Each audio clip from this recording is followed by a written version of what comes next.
What if some of the most tragic and suspicious deaths in the music industry weren't just coincidences, but part of a chilling pattern? For years, whispers have circled behind closed doors in Hollywood, suggesting there's a list. Not just any list, but a so-called kill list. And at the center of these jaw-dropping rumors, Sean Diddy Combs. It sounds like a movie plot, until you start connecting the dots. 8 names, 8 people tied in one way or another to Diddy's world. Some were collaborators, some competitors, others simply knew too much. But now their stories are being dragged back into the spotlight, not by tabloids, but by people who once stood shoulder to shoulder with them in the industry, and they're pointing fingers at the bad boy himself. The internet exploded when the phrase Diddy's kill list started trending. But this wasn't just clickbait, these weren't random accusations. They came from insiders, from alleged victims' families, from those who say Diddy's carefully crafted image is a cover for something much darker. But where did this all begin? Who lit the match that started this firestorm? Let's go back to the moment the first name on the list made headlines, and everything changed. The first spark came not from a journalist, but from a cryptic podcast appearance. A former music executive, once part of Diddy's inner circle, hinted at a black book that listed people who crossed powerful figures in the industry. He didn't name names at first, but then, in a follow-up interview, he dropped a bomb. If you look at who's gone too soon, especially those tied to Bad Boy, it starts to look like a pattern.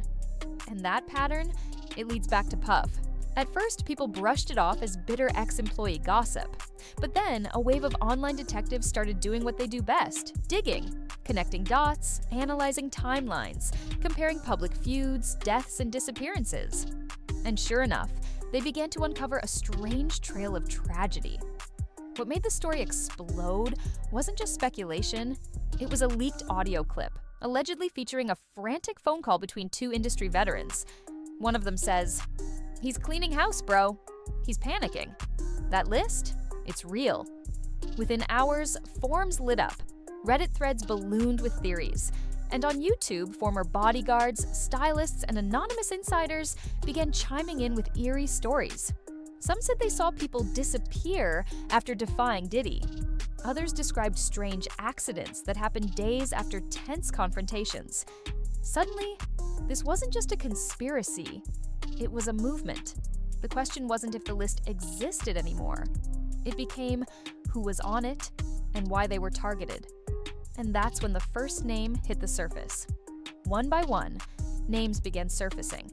Not whispered in shadows anymore, but spoken aloud by bloggers, former collaborators, even grieving families.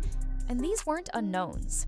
These were people whose deaths shocked the industry, but were often brushed off as tragic coincidences. Tupac Shakur tops most theories.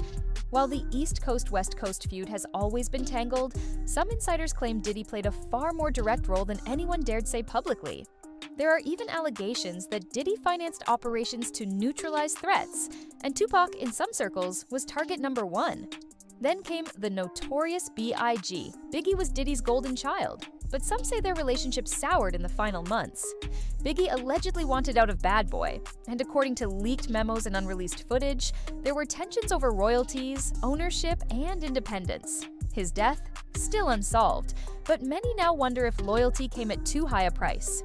Next on the list, Kim Porter, the mother of Diddy's children. Her death in 2018 sent shockwaves through Hollywood, officially labeled as pneumonia, but those close to her say she was healthy and had recently confided that she had dirt on people in the industry, particularly Diddy. The fact that she died just days before she was set to release a tell-all interview has fueled endless speculation. Other names followed. Wolf Jones, Diddy's longtime friend-turned-enemy who was gunned down in Atlanta, Al B., sure, who claimed Kim Porter's death was no accident before falling mysteriously ill himself. Andre Harrell, Diddy's mentor, whose sudden heart failure raised eyebrows after his alleged dispute with the mogul over past secrets. Even lesser-known names like Anthony Wolf and Black Rob have been added to the alleged list, both of whom were once close to Diddy, but later died under suspicious circumstances, broke, and reportedly feeling betrayed. 8 names, 8 lives, all connected by one man. Some say it's just tragic overlap. Others believe it's something far more sinister. For every name on that alleged list, there's a family left shattered, a child left without a parent, a community left with more questions than answers. These weren't just celebrities, they were real people with real lives, and the trauma left behind still echoes years later. Take Kim Porter's children, for instance.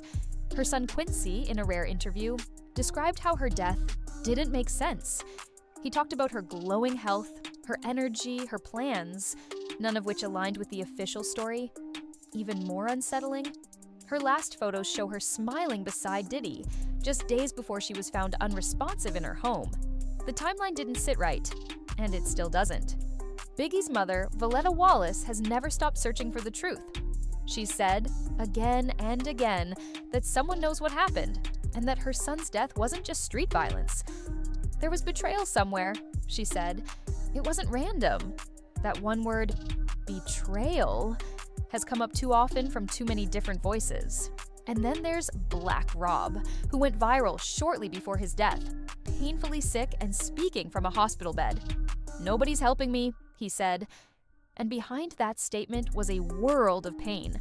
Once signed to Bad Boy, once topping charts, now completely abandoned. Fans began wondering, how does someone go from fame to forgotten without anyone stepping in to help? Especially someone as powerful as Diddy. What connects all these cases isn't just tragedy, it's the eerie silence, the sudden disappearances, the unexplained illnesses, the missing pieces. Again and again, those who try to speak out either backtrack or vanish from the spotlight altogether. And if there's one thing trauma can't do, it's stay buried. Eventually, it finds a way to rise. And as more people come forward with their stories, that silence is starting to crack. But when the public began to catch on and speculation exploded, the fallout hit like a tidal wave. And that's exactly what we'll unpack now.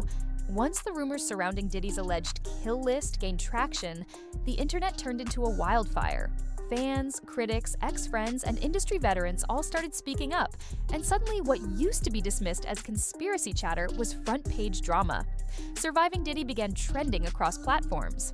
Influencers and content creators started digging through archives, highlighting old interviews, suspicious patterns, and bizarre coincidences that no longer seemed coincidental. Old tweets resurfaced, videos of uncomfortable body language during award shows, audio clips where former associates hinted at being watched or warned not to speak. Even former Bad Boy artists, some who had stayed quiet for years, began to drop cryptic posts. One ex-artist tweeted, "The truth is uglier than the music," while another posted a single word, "free." No context, just enough to feed the fire. But it wasn't just the fans fueling the backlash. Mainstream media caught on too. Major blogs, hip-hop outlets, and entertainment insiders began running speculative stories, citing anonymous sources close to the situation. Some writers pointed out the eerie similarity in timing between multiple deaths. Others questioned how so many people could die broke after working under one of the most successful moguls in music history. Public opinion began to shift. Diddy's once untouchable brand started to crack. Party appearances were canceled, collaborations fell through. Big-name stars distanced themselves quietly, some deleting past photos or joint posts without explanation. The whispers had become shouts, and Diddy couldn't ignore them anymore. What came next was a desperate scramble for control. Because when a reputation starts to crumble in front of the entire world, the only way to survive is to silence the noise. If there's truth behind the whispers, one question still looms large. Why? Why would one of the most successful figures in music ever need a list like this? What drives someone with fame, fortune, and influence to allegedly silence the people closest to them? The answer, some insiders say, is simple: control. Not just over money or music, but over narratives, over people. In an industry where secrets can destroy careers overnight, keeping the wrong voices quiet can be the difference between global dominance and public downfall. Several people close to the business have pointed to Diddy's obsession with image. The parties, the brands, the philanthropy, it's all tightly managed. He built an empire on being untouchable, and anyone who threatened that illusion, whether through lawsuits, memoirs, or insider knowledge, they became liabilities. Rumors have long swirled that Diddy was involved in things the public never saw, Secret parties, under-the-table deals, NDAs stacked a mile high. Some even claimed there were initiation rituals, the kind that former protégés hinted at before going completely off the grid. When Cassie filed a lawsuit alleging abuse and trafficking, it was settled almost immediately. Quietly, quickly, with no admission of guilt. But to those watching, it looked like damage control at all costs. Then there's the money trail. Several of the alleged victims were in disputes over unpaid royalties, contracts, and publishing rights. Kim Porter was reportedly writing a memoir. Biggie wanted out of Bad Boy. Black Rob spoke out about being broke and forgotten. These weren't just emotional fractures, these were financial threats. But perhaps the most chilling motive? Fear. Fear of being exposed. Fear of losing everything he built. In a world where secrets are currency, Diddy had more to lose than almost anyone. And when you have that much to lose, you don't just play defense, you go on the offensive, but speculation can only go so far. At some point, the world started asking, what's real and what's just rumor? That's where the lines started to blur. As the internet continues to spiral deeper into the rabbit hole, one thing has become clear.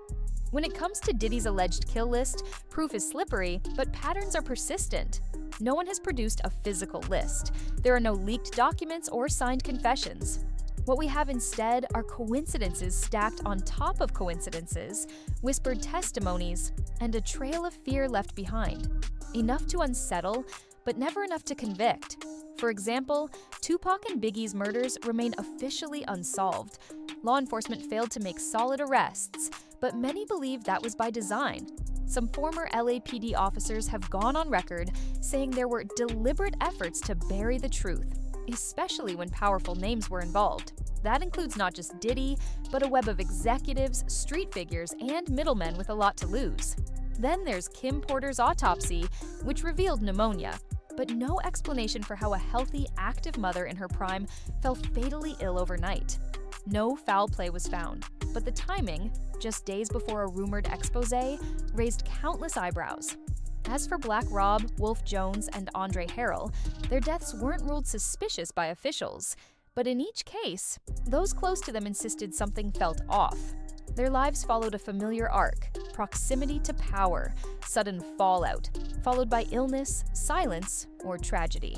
Fact-checkers argue that much of this is built on circumstantial evidence and emotion. They say trauma warps perception, and the human brain naturally tries to find patterns, even when none exist. But skeptics fire back. How many patterns does it take before coincidence becomes conspiracy? To date, Diddy has never been charged in connection with any of these deaths. There's no official investigation into a kill list. But those who've worked in the industry say you don't need a court case to know when something's rotten. One former assistant summed it up perfectly. You feel it. You don't say it, but you feel it. And when pressure like this starts to build, most stars issue a denial, a press release, a lawyer's letter. But Diddy, he took a different route entirely. For weeks, Diddy said nothing. As social media imploded with allegations, breakdowns, timelines, and conspiracy maps, the man at the center of it all kept a calculated silence. No interviews, no tweets, just stillness. And for someone who spent decades controlling his public image, that silence said more than any statement could. But eventually, the pressure became too loud to ignore. That's when Diddy made his move. Not with words, but with strategy. He dropped an emotional Instagram post, low lighting, piano music, a caption about protecting peace and letting God handle the hate. It was vague, carefully worded, no names mentioned, no allegations addressed, just a message about love and resilience. To some, it felt spiritual. To others, it felt like deflection. Then came the legal maneuvers.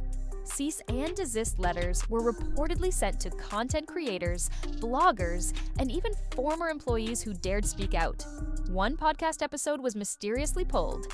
Another guest retracted their comments and vanished from social media. Critics began accusing Diddy of silencing the narrative, not disproving it. Meanwhile, his team ramped up PR. Old interviews were resurfaced to paint him as a family man, a mentor, a philanthropist. Collaborations were teased, music videos dropped. The message was clear: distract, rebrand, and regain control. But the internet wasn't buying it. In fact, it only added fuel to the fire. Some believe his silence was fear, others say it was arrogance. Either way, the move didn't stop the bleeding. It only made people ask, if there's nothing to hide, why act like there is? And as Diddy tried to regain control of the narrative, one thing became painfully obvious. His empire, once built on hype and swagger, was now cracking under the weight of unanswered questions. But the real shocker came after the dust settled, when some of Diddy's closest allies quietly began to distance themselves, and some even hinted at turning against him. Now, with the dust settling and the industry eerily quiet, one thing is certain: something changed. Diddy, once the life of every room, the kingmaker of the culture, now walks in the shadow of a storm he can't shake. His name isn't spoken with reverence anymore. It's whispered with caution, with suspicion, and sometimes with fear. Deals have slowed, endorsements have dried up. His once constant presence in media is now marked by silence, and where there is silence, suspicion thrives. Every Instagram post is dissected. Every public appearance feels like a performance, like he's trying to hold together an empire that's already started to crumble behind the scenes. But what's most disturbing? The lack of closure? No one's been charged, no lawsuits have stuck, no investigations confirmed. The people are left with fragments, rumors, interviews, tears, and timelines that never quite add up. The victims' families still grieve. The insiders still hint. And Diddy? He's still free. Maybe that's the most powerful part of this story. Not the drama, not the fame, but the control. The kind of control that lets you rewrite reality, erase mistakes, and walk away clean, while others are buried with secrets. So, we're left with a final, chilling question. What if the most dangerous man in the room is the one who never needed to pull the trigger himself? Because when power protects you from consequences, truth becomes a luxury, and justice becomes a rumor. And maybe, just maybe, this story isn't over yet.